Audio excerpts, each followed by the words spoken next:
We are studying Galatians chapter 6 tonight.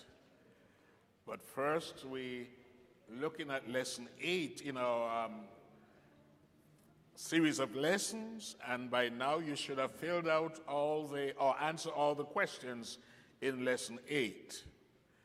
Do I need to ask who have filled out the questions or the answers to lesson 8? Oh. Remember lesson 8, that the lessons that you got, you said that you will keep them until you die? You asked for those lessons, you even got second copies, and you have them at home somewhere you can find them?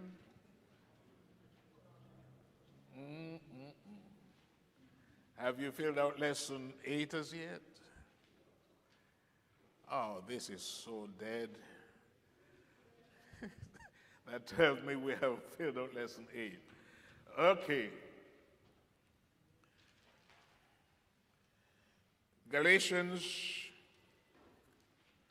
is one of the first epistles penned by the Apostle Paul.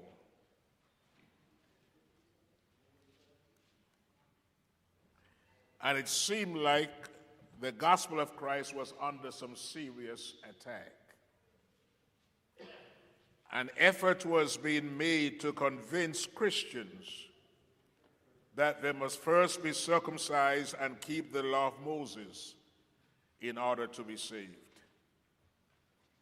False teachers were denying the power and the completeness of the gospel of Christ by insisting that Christians become Jews in order to be God's children. The book of Galatians, like the book of Hebrews, deals with the problem of unfaithfulness, that is, unfaithfulness to Christ. The book of Hebrews emphasizes faith in Christ as God's final spokesman to mankind. He says Christ is greater than the angels of heaven, greater than Moses, greater than Joshua, and even greater than the high priest. The book of Hebrews attempts to keep people from leaving Christ for Judaism. Galatians deals with a different aspect of the problem. You see, Judaizing teachers were attempting to attack the gospel of Christ by the Jewish religion. They were therefore perverting the gospel, as we'll find in chapter 1 of Galatians. So there were some false teachers, and they were within the church. If you remember, in Acts chapter 15, we have the Jerusalem Council. And this came about because of what was being taught in the world, in the Galatian region especially. And so they were trying to find out whether the Gentiles should keep the law in order to be saved. And they came together in Jerusalem to settle this problem. And they did settle it. There are words from Peter and James, the brother of Christ. So Galatians has been called the Magna Charta or Charter of Spiritual Freedom, the Christian Declaration of Independence. As we come to chapter 6, we find that there are some burdens. And when we study chapter 6 all by itself, we can name different burdens that we all have.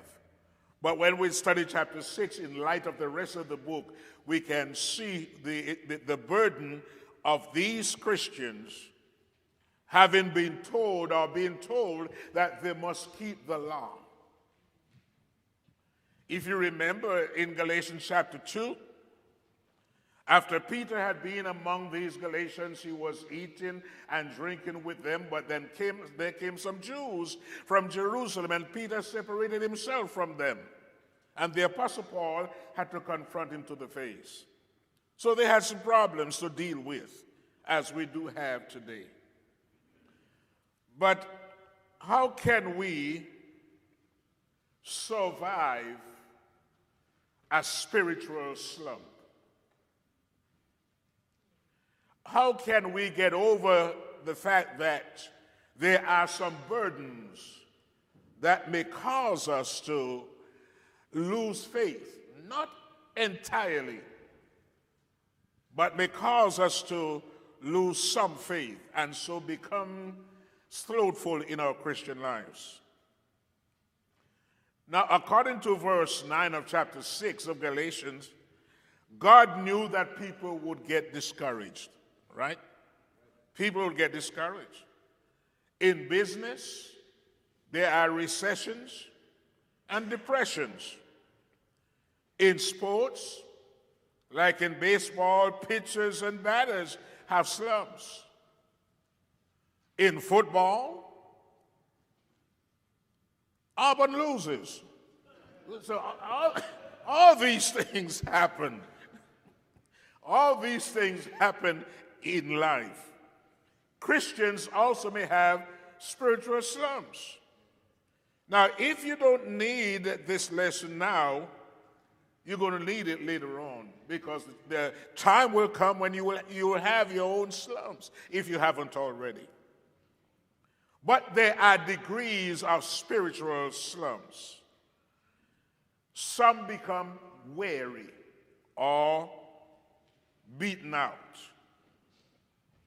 And this happened when Galatians chapter 5, verses 10 and 12, because of church trouble. Some become weary and beaten down because of criticism. Galatians 5, 13 to 15. And then there is the constant battle that we have to fight every day. And some faint. Jesus knew that we could. We have to look at his example in Hebrews chapter 12. The Apostle Paul faced the danger of fainting. Read 2 Corinthians chapter 4. But how do we survive this spiritual slump? Look at verse 10 of Galatians 6. He says, do good. And Galatians 6 and verse 1, where we're going to spend some time tonight, he says, restore the ones overtaken. There's some words we're going to look at in this text. They're very important words. So 3 important questions are answered. What, who, and how. In verse 2, he says, bear burdens. Galatians 6 and verse 2. In verse 6, it says, support teaching of God's word. We're looking at how do we build a defense against spiritual slump. And again, we remind you that you got to do good, and doing good involves restoring those who are overtaken in a fault. Bear burdens. Create good works, according to Ephesians 2 and verse 10. But then in verses 7 and 8 of Galatians 6, respect God's law of sowing and reaping. So let's talk about bearing burden. What really does it mean to bear one another's burdens? Bear one another's burdens and so fulfill the law of Christ. Now, if you're like me, you have experienced some burden in life, right? They can come in all shapes and sizes. Big, small, bearable, even sometimes it seems like unbearable. Or at least that's how they feel. Yet within the pages of Scripture, we see instructions calling for us to bear one another's burdens. Why does Christ ask us to bear burdens? And what does it really mean to bear burdens? I think that's a good question. What does it really mean to bear burdens? Now, the word bear comes from the Greek word bastazo, which means to carry or to take up or even to take away or carry off. Think of this definition as we look at another word. The word burden comes from the Greek word baros, which means a weight. All right? So let's go back. Bear burdens means to take up, to carry away or carry off a weight. But what is this weight? It could be anything. There are different kinds of burdens that we bear. Now, again, when you put those together, to bear a burden means to take away or carry off the weight someone else is experiencing. Now, later on, he's going to talk about bearing your own burdens, but right now he's talking about bearing one another's burdens. So, where do we go from there? Let's say that someone loses a job. They are facing the weight of having to buy groceries to feed their family. Bearing their burden may mean buying groceries for that family so that they can have food to eat in the house. By doing this, you have carried off their weight for that moment in time. But why does Jesus ask us to bear burdens? Why? In bearing burdens, of course, we are bringing some form of relief and comfort to someone else's challenging situation. Does that mean then I have to be looking to be aware that someone is having a burden that is difficult for him or her to bear? Does that mean that I have to look at somebody else's business? Because we like to say, mind your own business. Because not everyone is going to let me know what's happening. There are some people who are very proud. They will not want, or they will not say exactly what's going on. They suffer silently, but they're still suffering.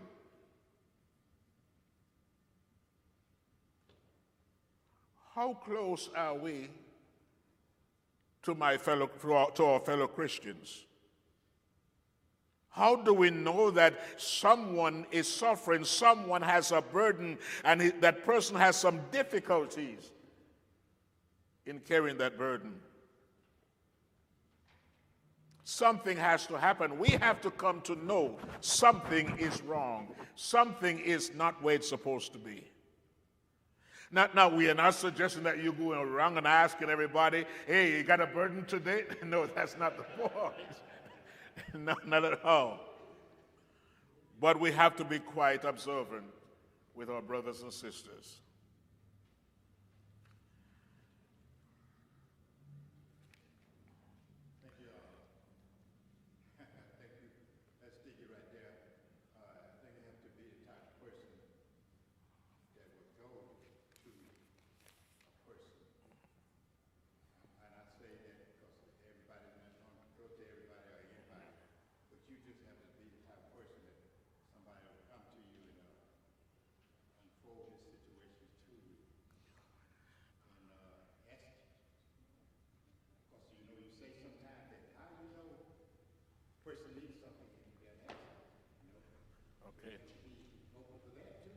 Yes, sir.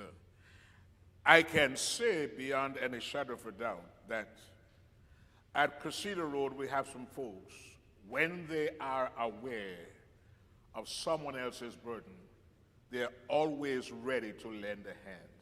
And that's one of the beautiful things about preaching. I know sometimes there are some negative things, but at the same time, there are some and many positive things around you. You see people who are willing to help as soon as they have come to know certain situation exists. They are there. But this is what happens to us as elders and deacons and preachers. We have to know one another to the point we know when something is wrong. And that means that we have to create relationships enough that we become trustworthy. We have to create relationships. People are not just going to come to us. We have to create relationships so that people know I can come to this person and get the relief that I'm looking for. So there has to be that place in our lives for everyone. Everyone has to know that you care enough to provide for their needs whenever those needs arise. In Galatians 6 and verse 2, look at verse 2, he says, and so, what? Look at verse 2, and so fulfill the law of Christ. That is, when we bear one another's burdens. Matthew 22. Verses 37 through 40.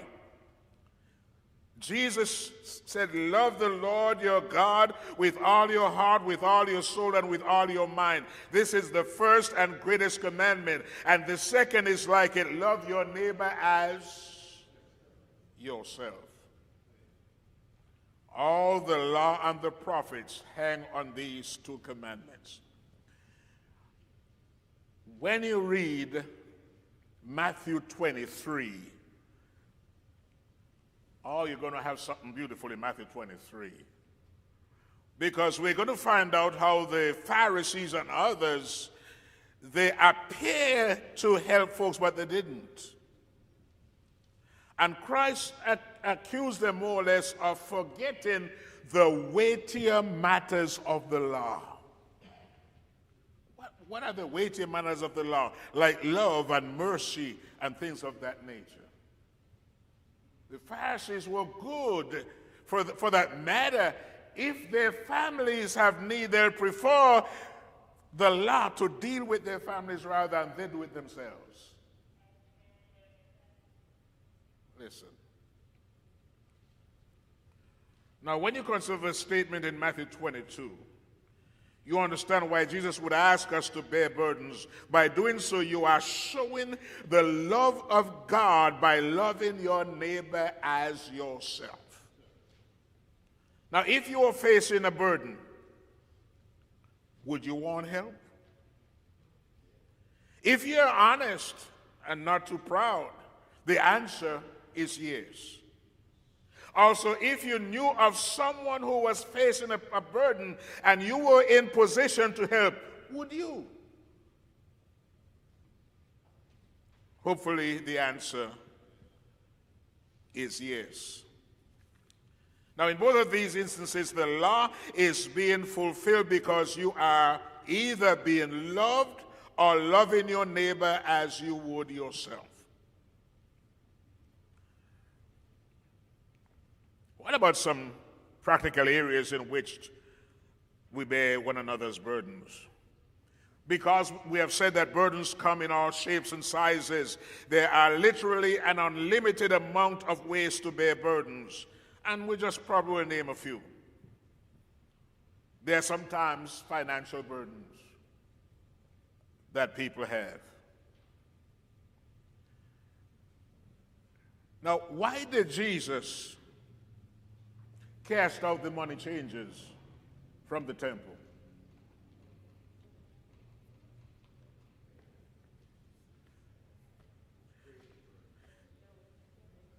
Remember, it was not wrong for them to sell the animals for sacrifice. But they were selling them at such a price, creating a burden so that those who are poor could not afford it. So Christ had to chase them out. They created a burden for people who couldn't afford to even to buy maybe a turtle dove. They made it so expensive. In other words, they were there to rob the poor folks. Sister Mitchell, you were saying?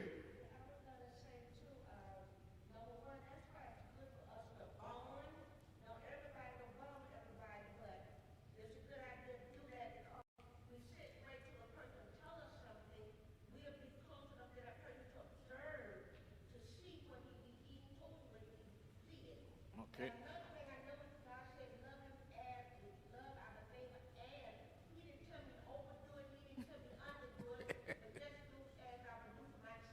Yes, ma'am.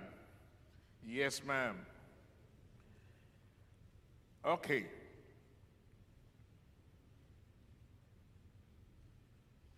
It is important for us as a church always to create places, available places, and resources that people can get to. We understand that all of us are limited in some way or the other, but also we need to be able to tell people how to receive help when those help are beyond our ability. That's important to know as well. Somebody's light bill can be paid. Now, please don't misunderstand what I'm saying. You cannot, and again, excuse how it's been said, you cannot not pay your light bill and go buy liquor. You understand? It happens. Come on, it happens. They know that we will help in light bill, but they'll use their money for something else. So sometimes we have to investigate. Sometimes it has to happen.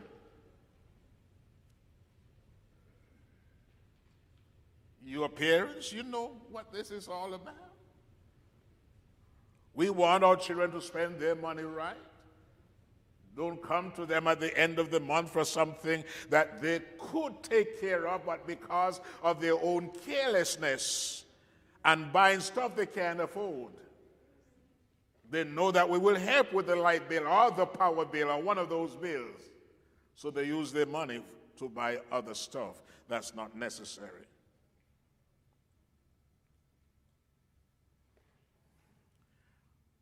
What else can we do?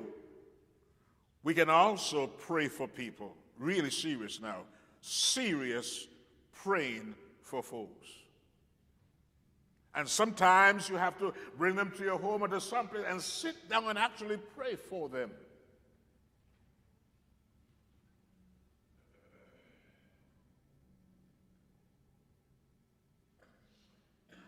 And sometimes we can just listen.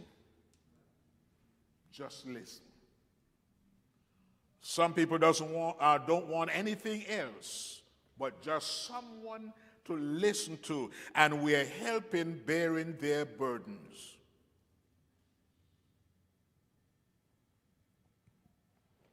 There are also family burdens. Can we offer to watch kids so a husband or wife can have a date night? That poor woman has been having a hard time every day with those kids, and she needs a break. And you as a parent, you know that rearing children sometimes can be a burden. Not a bad burden, but it is still a burden. And you need help sometimes. When we first came to Columbus, to Casita Road,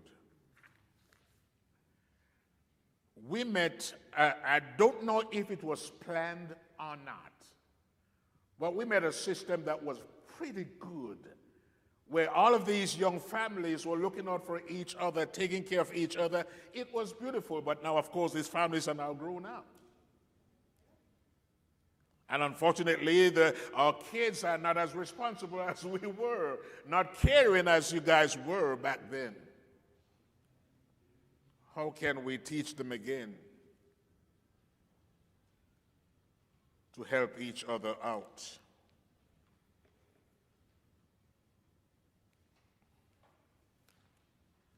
What about even walking with somebody?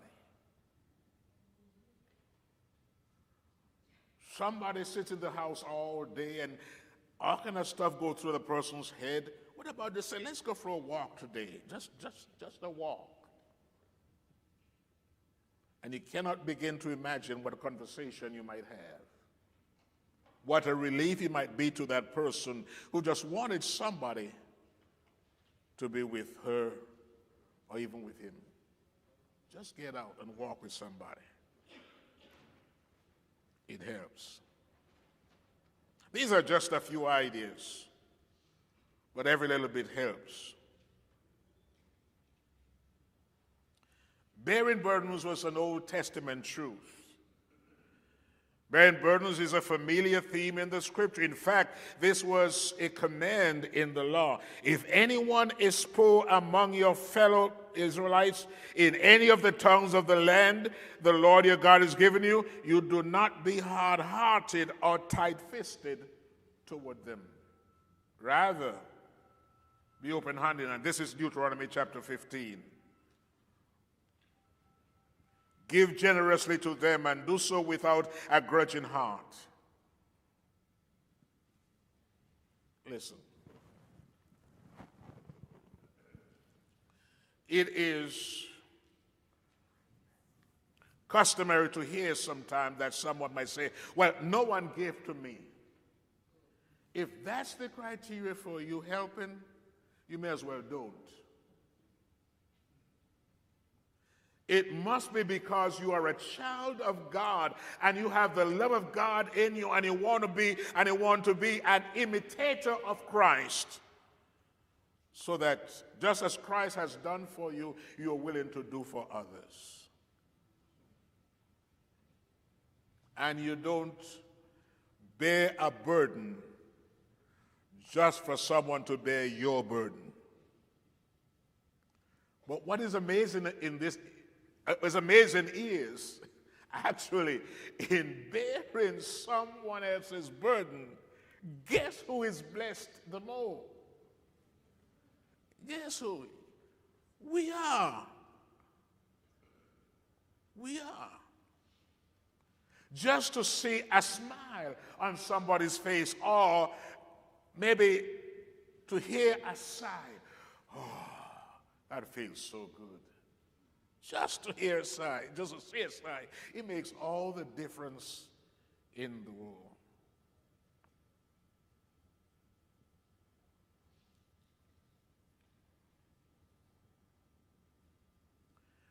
What has COVID-19 really teach us? It is that life can change in a heartbeat.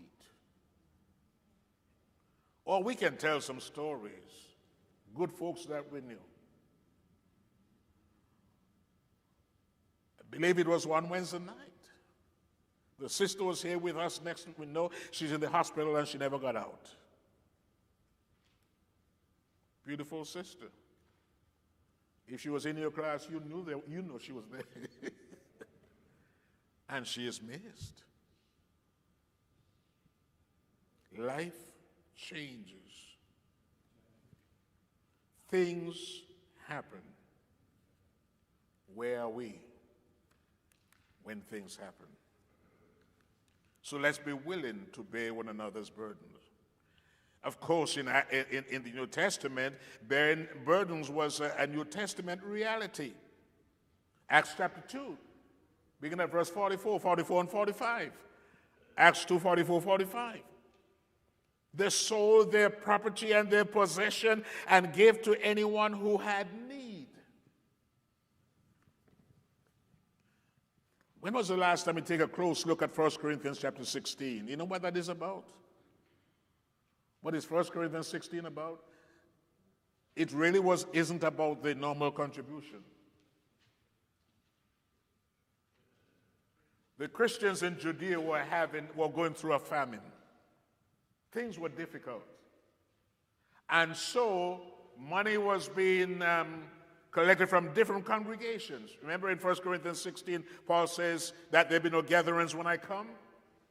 That means someone was coming, he was coming by to pick the money up and take it to the church in Jerusalem. And in Acts chapter 11, at the end of chapter 11, we find all the monies are brought to the elders of the Jerusalem church who gave out as was necessary or was needed.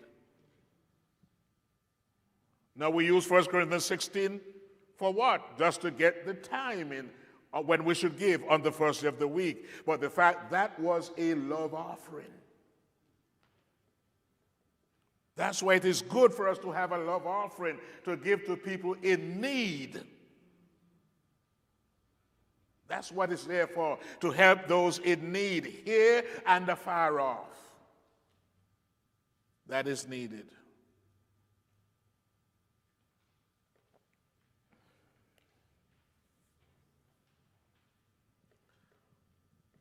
Bearing burdens. What burdens do you bear? What organizations do you support? Remember we used to do Agape? That was a good cause. Still is a good cause. We still get letters from them personally. We still send our contributions annually to them because it's still needed. You know why it's needed? Here are young girls who become pregnant but don't want the children. And it is suggested to them that we can take care of you and that unborn child until the child is born, and then the child be adopted out to someone else. So she doesn't have to have an abortion. And that is the cause we try to support. It is a beautiful cause. And there are others like that. There are always disasters around the world. We don't beg for disasters. We don't like disasters. But when they happen, there are some people who need help.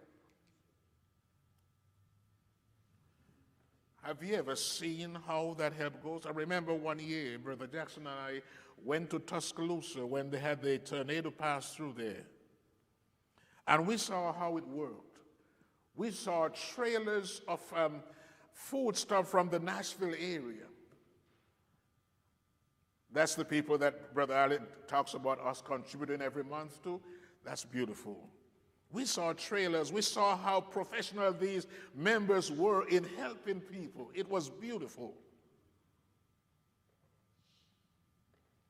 So when the time comes, bearing burdens, that's a way of bearing others' burdens. When the time comes for us to do that, if we have to make special contribution, it is worth it. Some of us also went to Nashville, right south of Nashville, to the warehouse. How many of us went there? Did you go?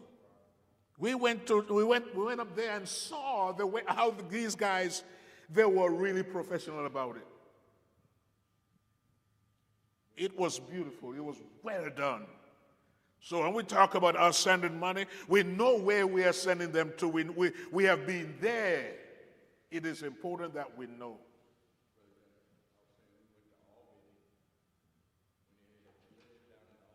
Yes, sir.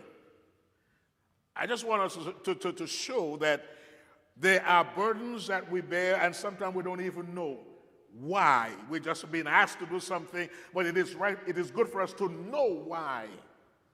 To get into the mind of Christ.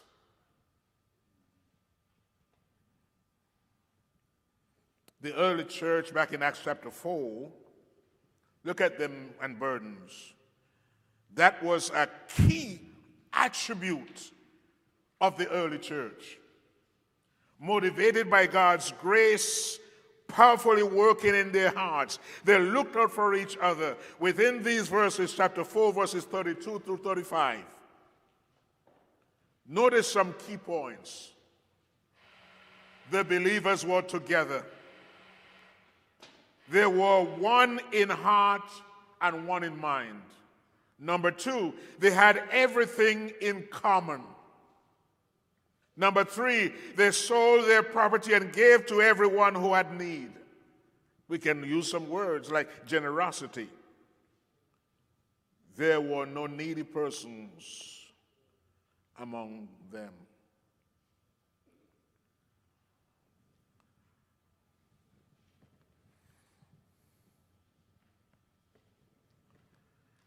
It was like a community.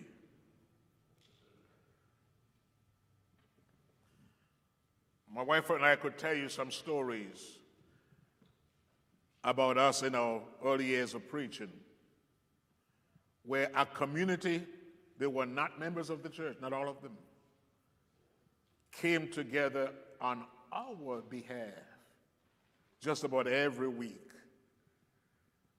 See, at that time we were a full-time preacher, and the congregations, for one reason or the other, cut us off, and we were without a means of support. And I tell folks, we moved from a 3-bedroom house to a 2-room house. We didn't leave the community. We stayed there. And those people, you have to be able to see this in your mind. They're coming from their garden with loads on their heads, their baskets.